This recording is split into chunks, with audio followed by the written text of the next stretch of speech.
अरविंद मला नेहमी म्हणतो, किरण, तुला तुझ्या आयुष्यात माणसं ओळखताच आली नाहीत कधी. अगदी अगदी खरं बोलतो तू. तुझ्या बाबतीत सुद्धा माझा अंदाज चुकलाच. ज्यावेळी तुझ्या हातात पैसे यायला लागले तसा तू बदललास.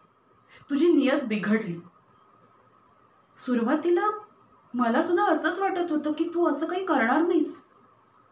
पण एकूणच जसजशी परिस्थिती बदलत गेली तसतसा तू माझ्या नजरेतून उतरत गेलास. आणि आणि इमानदारीच्या बाता तर तू करूच नकोस. ऑफिसमध्ये तर बेईमानी केलीसच. तू तू मला सुद्धा फसवलंस. तुझे मित्र तोडलेस.